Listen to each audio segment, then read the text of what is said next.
Hello. नमस्कार ओडावासी। आपने कौन से जानते बर्तमान जो स्कॉलरशिप सब आवेदन करा ऑनलाइन माध्यम रे, तो से जो स्कॉलरशिप सब अप्लाई होची सेठी आपनकर कास्ट सर्टिफिकेट, रेसिडेंट सर्टिफिकेट, एभली सब इनकम सर्टिफिकेट सब सर्टिफिकेट मागुची। से सर्टिफिकेट रे आपनकर सर्टिफिकेट रो नंबर सहित टोकन नंबर ମଧ୍ୟ ମାଗୁଛି। ତ ଆମର କିଛି ଭାଇ ମାନେ ଅଛନ୍ତି ଯୋଉମାନେ ଅନଲାଇନ ବିଜନେସ କରୁଛନ୍ତି, ସେମାନେ କିଛି ନା କିଛି ଭୁଲ କରୁଛନ୍ତି, ଯାହା ଫଳରେ ସେମାନଙ୍କୁ ଟୋକନ ନମ୍ବର ଜଣା ପଡୁନାହିଁ।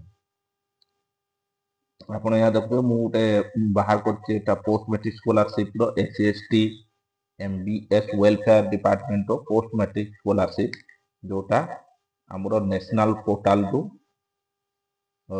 ଆଡଭର୍ଟାଇଜମେଣ୍ଟ ଅଛି, ଆଉ ତାକୁ ଆବେଦନ ଆମେ ଓଡ଼ିଶା ସ୍କଲାରସିପ ପୋର୍ଟାଲରେ କରିବା। ଏଠୁ ଦେଖନ୍ତୁ, ଆପଣ ଦେଖୁଥିବେ ଡକୁମେଣ୍ଟ ରିକ୍ୱାରମେଣ୍ଟ ଯୋଉ ଲେଖା ହେଇଛି, ସେଇ ଜାଗାରେ ଆପଣଙ୍କର SC/ST OBC ସାର୍ଟିଫିକେଟ, ତା ସହିତ ଇନକମ ସାର୍ଟିଫିକେଟ, ଏସବୁ ଜିନିଷ ମାଗିଛି। ଆଚ୍ଛା, ଏଇ ଯୋଉ ସାର୍ଟିଫିକେଟ ସବୁ ମାଗିଛି, ସପୋଜ ଗୋଟେ OBC ସାର୍ଟିଫିକେଟ ହେଲା, ସେଇ OBC ସାର୍ଟିଫିକେଟ କୁ ଆପଣ ମାନେ ଯେତେବେଳେ ଡାଉନଲୋଡ କରୁଛନ୍ତି, ଡାଉନଲୋଡ କରିକି ତାକୁ ପ୍ରିଣ୍ଟ ଆଉଟ୍ ବାହାର କରୁଛନ୍ତି, ସେଇ ସାର୍ଟିଫିକେଟରେ କିଛି ଗୁରୁତ୍ୱପୂର୍ଣ୍ଣ ଜିନିଷ ଅଛି, ଯାହାକୁ ଆମେ ମଧ୍ୟ ଜାଣିବା କଥା। ଏଇଠି ପ୍ରଥମେ ଦେଖନ୍ତୁ, ଏଇଠି ଯୋଉ ସାର୍ଟିଫିକେଟ ଅଛି, ଏଇ ସାର୍ଟିଫିକେଟରେ ପ୍ରଥମେ ରହିଲା ଆମର ସାର୍ଟିଫିକେଟ କେସ୍ ନମ୍ବର ରହିଲା, ଯୋଉଟା P-OBC ହୋଇ 2025, ତାପରେ ସାର୍ଟିଫିକେଟର ନମ୍ବରଟି ରହୁଛି। ତାପରେ ଏଠି ଗୋଟେ ଟୋକନ ନମ୍ବର ରହୁଛି, ଯୋଉଟା ଆମର ସ୍କଲାରସିପ ପୋର୍ଟାଲରେ ମାଗୁଛି। କିନ୍ତୁ ଆମର କିଛି ଭାଇ ମାନେ ଜାଣିପାରୁନାହାନ୍ତି ଯେ ସ୍କଲାରସିପ ପୋର୍ଟାଲରେ ସେଇ ଟୋକନ ନମ୍ବର କୋଉଠି ଅଛି। ତ ୟାକୁ ଟିକେ ଆପଣ ତଳକୁ ସ୍କ୍ରୋଲ କରନ୍ତୁ। ତଳକୁ ସ୍କ୍ରୋଲ କଲା ପରେ ସବୁଠୁ ଶେଷରେ ଯୋଉଠି ଆମର ନୋଟ ଲେଖା ହେଇଛି, ନୋଟ ର ଯୋଉ ବୋର୍ଡର ଲାଇନ ଅଛି, ବୋର୍ଡର ଲାଇନ ତଳକୁ ଦେଖିବେ, ସେଠି ରେଫରେନ୍ସ ନମ୍ବର ଅଛି।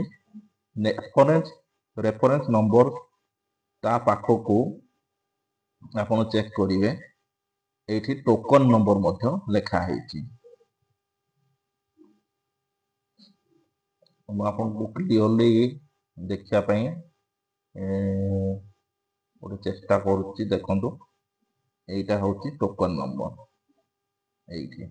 এইটা ଦେଖନ୍ତୁ, এইଟା ଟୋକନ ନମ୍ବର ଲେଖା ହେଇଛି, ବୁଝିଲେ। ତ ଏଇ ଯୋଉ ଟୋକନ ନମ୍ବର ଅଛି, ଏଠି ଆଉ ଗୋଟେ ଭୁଲ କିଛି ଭାଇ ମାନେ ଆମର କରୁଛନ୍ତି, ଯୋଉଟା ହଉଛି କି ଯେତେବେଳେ ସେମାନେ ପ୍ରିଣ୍ଟ ଆଉଟ୍ ବାହାର କରୁଛନ୍ତି, ସେଇ ସମୟରେ ସେମାନେ କଣ କରୁଛନ୍ତି, ଯାହା ଡିଫଲ୍ଟ ମୋଡ ଅଛି ସେଇ ମୋଡରେ ପ୍ରିଣ୍ଟ ଆଉଟ୍ ବାହାର କରୁଛନ୍ତି, ଯାହାଫଳରେ କି ଏଇ ତଳ ଲାଇନଟି ପ୍ରିଣ୍ଟ ହୋଇ ଆସେ ନାହିଁ। ସେଇ ଜାଗାରେ ସମସ୍ତେ ଅସୁବିଧାରେ ପଡ଼ିଯାନ୍ତି ଯେ ଟୋକନ ନମ୍ବର କୋଉଠି ଅଛି। ତ ୟାକୁ ଯେତେବେଳେ ଆପଣ ପ୍ରିଣ୍ଟ ଦେବେ, ସେଇ ସମୟରେ ଏଠି ପ୍ରିଣ୍ଟ ମାରିବେ। ପ୍ରିଣ୍ଟ ମାରିବା ପରେ ଦେଖନ୍ତୁ, ଏଠି ତଳ ଲାଇନଟି ଦେଖାଯାଉଛି କି ନାହିଁ ପ୍ରିଭ୍ୟୁରେ। ଯଦି ତଳ ଲାଇନ ଦେଖାଯାଉନି, ତେବେ ଦେଖିବେ এটা ଯୋଉମାନେ ଏପ୍ସନ୍ L380 ର ସିରିଜ ଯୋଉମାନେ ୟୁଜ କରୁଛନ୍ତି, ସେମାନେ ହୁଅନ୍ତୁ କିମ୍ବା ଅଲଗା କୌଣସି ପ୍ରିଣ୍ଟର ବି ହଉ, ସେଇଠି ଗୋଟେ କଷ୍ଟମ ସ୍କେଲ ଗୋଟେ ଥିବ। ସେଇ ଯୋଉ କଷ୍ଟମ ସ୍କେଲ ଥିବ, ଏଠି ଯଦି ଆପଣ ପରସେଣ୍ଟେଜ କୁ ଟିକେ କମେଇ ଦେବେ, ତେବେ ସେ କଣ ହବ, ଏ ବୋର୍ଡର ଲାଇନ ଭିତରେ ପଳେଇ ଆସିବ, ହେଲା। ଏଇଠି ଦେଖନ୍ତୁ, ପରସେଣ୍ଟ କମେଇ ଦେଲା ପରେ ଏଠି ପଳେଇ ଆସୁଛି। କିନ୍ତୁ ୟାକୁ ଦେଖିକି କମେଇବେ।